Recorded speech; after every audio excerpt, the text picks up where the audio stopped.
In today's brief, we'll talk about progress in the counteroffensive and the mystery of the missing mercenaries.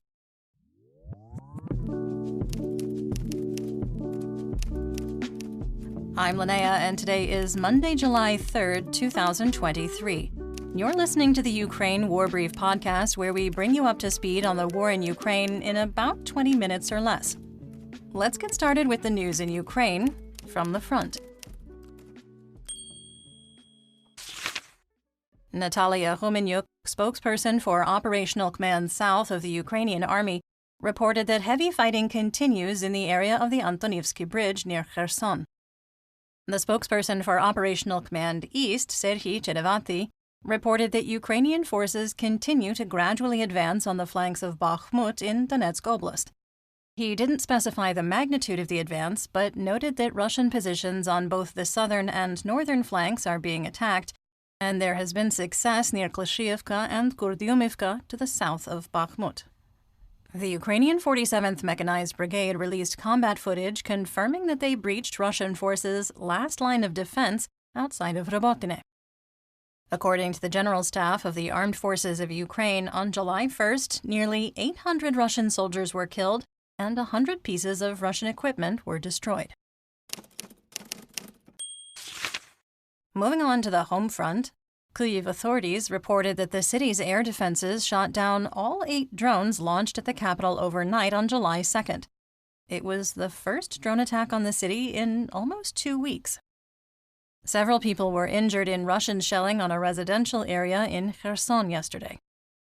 Ukrainian President Volodymyr Zelensky was in Odessa yesterday, where he heard a report from Commander of the Ukrainian Navy Oleksiy Nishpapa on the operational situation in the Black Sea and potential development of the Navy both during and after the war.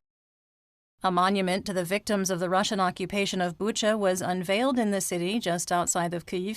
The metal installation includes the names of 501 residents who were killed by Russian forces. According to the Razumkov Center, an absolute majority of Ukrainians now say that reconciliation between Ukraine and Russia is impossible in their lifetime, believe that not only Putin is to blame, and reject the prospect of territorial concessions on the part of Ukraine. Those age 18 to 39 were least inclined to believe that any reconciliation is possible. Quickly on to the temporarily occupied territories. According to the exiled mayor of Melitopol, Ivan Fedorov, there was a loud explosion in the area of the Russian base on Saturday evening. At the time of recording, no further details had been released. As Ukrainian forces continue to liberate territories that have been occupied since 2014, it's important for those of us watching from the outside to be more aware of the often misunderstood Donbas region. If you didn't already know, my co-host Yewleea also hosts a podcast we co-produce with Svidomi Media called FAQU Ukraine Explained. In the most recent episode, Yewleea interviewed a historian specializing in the ethno-cultural composition of eastern Ukraine, renowned author and professor Katerina Zarembo. I'd like to share a snippet of that episode with you here, and I encourage you to listen to the full interview, as well as the follow-up episode also about Donbas that will be released tomorrow. If anyone developed the land to its industrial nature, for which the region is famous, this is definitely not Russia. These are Western Europeans, like French, German, Welsh, and Belgian settlers who came with their big money and advanced industry, including their own engineers, and started to elaborate the industrial potential of the region starting from the second half of the 19th century. And then basically what happened with the First World War and the Bolshevik Revolution, that when Bolsheviks took over the Tsar government, the Tsar regime, they just expropriated these firms, these companies, dual companies between the Russian Empire and Western Europeans. So basically, they told the Western European proprietors, you can be free, they're just ours. So if anything, Western Europeans were specifically invited by the Tsarist regime because they could not develop it in the way the Westerners could. They did not have neither intellectual nor engineer capacity nor money. So yeah, I mean, this just doesn't hold true. And basically, if we look at the history of mining, specifically, but it goes far beyond mining. It also regards many factories which then had to close down, like for example, glass making factory or rubber making factories, which then had to be closed in the independent Ukraine because they just could not hold together. They were too bankrupt to go on operating. So what my point is that various enterprises, various businesses in the Soviet Union, in the region, only held because they worked according to the planned economy.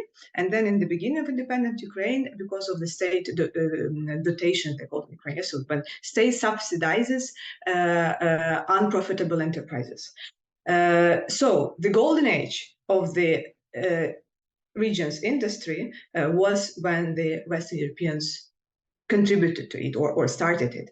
But in fact, the Soviet regime, if we look at the history of the mines in Soviet regime, then we will see that they would every year produce worse results, less efficient, life-threatening. So basically, it was not an anti-person oriented business. Yeah, so if Russians did anything there, they just stole and then brought to neglect. Speaking of missing information, let's talk about what's up with the Russian Federation. The commander of the combined forces of the Armed Forces of Ukraine, Valery Zaluzhny, reported that so far, not a single private military company or PMC Wagner unit has been spotted in Belarus. So where are they? Russian TV host Dmitry Kiselev claimed that PMC Wagner Group made 858 billion rubles, that's nearly 10 billion US dollars, on contracts with the Kremlin. And Wagner leader Yevgeny Prigozhin's other companies, run by Prigozhin's holding Concord Group, made another 845 billion rubles. According to the UK Ministry of Defence, Russia has had to cancel its international air show, MAX, due to security concerns. Such a bummer.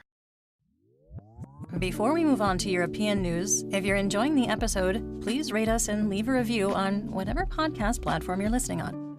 If you have any questions, comments, or concerns, please feel free to reach out to us via email at social@borlingon.media.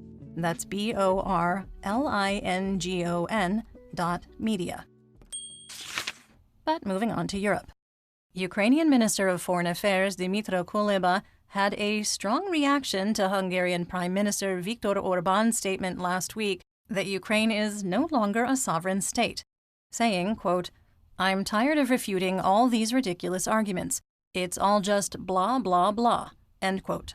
Noting that while he does not consider Orbán a Putin ally, quote, "The political understanding of the situation in the Hungarian Prime Minister's office and in the Kremlin is very similar," end quote. Poland's Interior Minister Mariusz Kaminski provided some more details about the country's reinforcements at the border with Belarus, stating that 500 policemen and counter-terrorism forces will be deployed to the border. Let's talk about the news worldwide. Russian citizens' dissatisfaction with the war in Ukraine has opened up new opportunities for the U.S. Central Intelligence Agency, that would be the CIA, according to CIA Director William Burns, who noted that the CIA is not going to miss, quote, "an opportunity that comes once in a generation," end quote, adding that the war has already become a strategic failure for Russia, while NATO is growing in force. Are you a Russian citizen who would like to become an informant for the CIA? It's now as easy as reaching out via the Telegram account, securely contacting CIA. We will, of course, include the link in the description down below. Multinational oil and gas company Shell continues to trade Russian gas despite pledging to withdraw from the Russian energy market, citing a, quote, "dilemma between pressuring Russia and maintaining stable energy supplies." So I guess I'll have to find my overpriced road trip snacks and flavored iced tea somewhere else. Let's talk military tech. While Russian air defenses may be able to detect incoming Storm Shadow cruise missiles, they don't appear to be very capable of intercepting them, according to a recent video. The video shows the launch of a surface-to-air missile presumably toward an unseen incoming threat, only to be followed by a massive impact explosion pretty close to the camera. Previous accounts have suggested that Russian short-range air defense, or SHORAD, systems have been struggling to track and intercept the low observable storm shadows. Another video shared in June reportedly shows a Russian Pantsir S-1 air defense unit also failing to intercept an incoming storm shadow.